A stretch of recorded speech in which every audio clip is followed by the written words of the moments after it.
Yeah, I'll just record it myself. That's fine. I mean by video, not audio. Yeah, it's fine by this. It's a video. That's fine. All right. Hello, class. My name is Roberto Solares, and I'm going to be presenting the topic of how to buy a smartphone that is not from Apple or Samsung. Okay, so here are the two tech giants, iPhone and Samsung. So these are their flagships at the moment. The iPhone XS Max and the Galaxy Fold. So these phones are very expensive, obviously.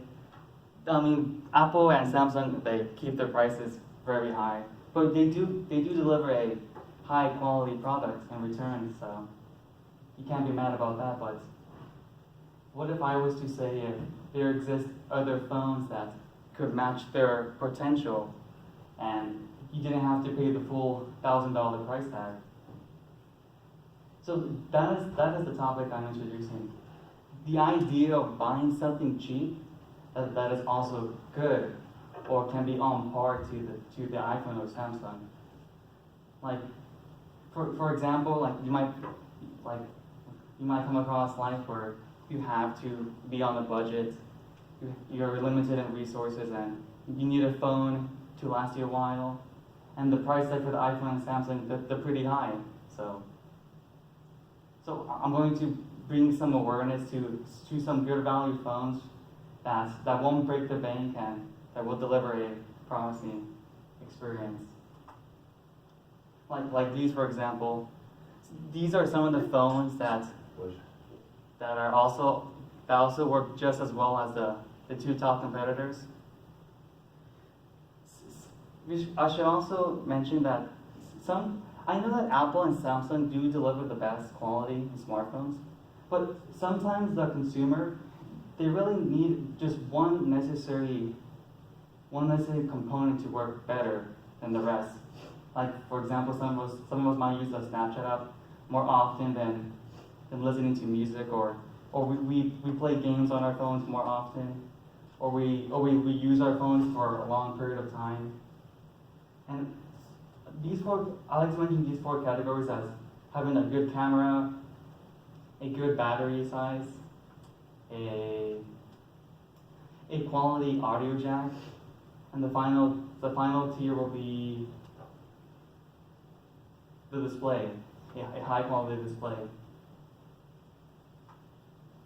And some of the main issues I have with Samsung and Apple being the top competitors is, as you can see on the graph, on the bar graph, the Apple portion is the gray part on the bottom, which averages out at about 40%. And then Samsung holds about average of 25%, and the light blue part on the second bottom. So that's about 60% of the smartphone market. Samsung and Apple holds together. The issue I should also mention that this is from the quarter 4 of 2017 to 2018. The issue with this is that Samsung and Apple together, they hold more than half percent of the whole market. This leaves the other competitors a small portion, little fighting chance to have their space in the share markets. The only two companies who can dare challenge Samsung and Apple are in the red bar, LG, and in the yellow, Motorola. And the top percentage is the other phone brands. Like some phone brands you might have not heard of as Huawei, the Oppo phones, Nokia sometimes still around, some Windows phones, and some Chinese manufacturers. They hold so little significance in the whole world that it's so hard to sell a phone nowadays because we have the two tech giants, Apple and Samsung. I mean, if we keep giving our money to Apple and Samsung, then eventually the other brands will just die out. They'll have no fighting chance. Another reason why Apple and Samsung's are a big issue is because of their prices. Throughout the years, their smartphone prices keep increasing. Samsung is the light blue bar, and Apple's the dark blue bar. throughout the years, Apple and Samsung keep increasing their prices. I mean, we the consumers, we pay that price. I mean, we give them the money to buy their products. So, I mean, Apple and Samsung will just keep increasing their prices then.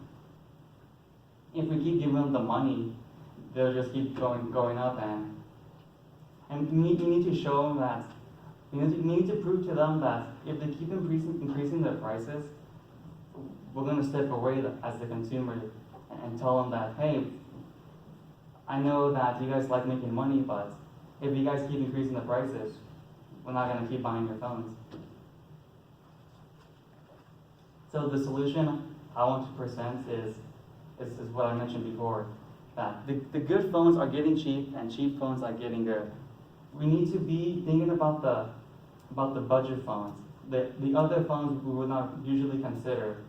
If we buy those phones, then we can show to Apple and Samsung that we don't need to get their phones to get a good phone, or to get a good experience. My theory is that you can get a good value phone for about half the price. So the phone we're looking at right here is called the OnePlus. So a few years ago, OnePlus came out with their original phone. It was called the OnePlus One. This was around the time where phones were valued at around $600. That was pretty high back then.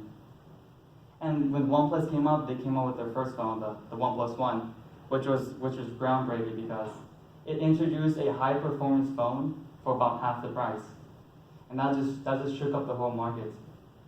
OnePlus was able to prove to the world that you don't need to pay a high price for a good phone. So as you can see, I have their top phones. So OnePlus right now, after a few generations, they have their sixth phone, the OnePlus 6T. And so next to the pictures are their specs. I mean, I know it's kind of like what are we looking at? It's just like words we're looking at. I mean, it's basically just like right here, the A12 Bionic. That's just a CPU name. That's all that is.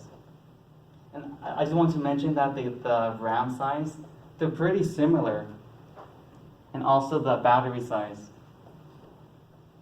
And the main point here is that the price. So the top phone for iPhone is $1,000, and the top phone for Samsung is about $2,000. And as you can see here, the OnePlus phone is like $580. So that's about half the price. I guess I ran out of time, so we have to stop.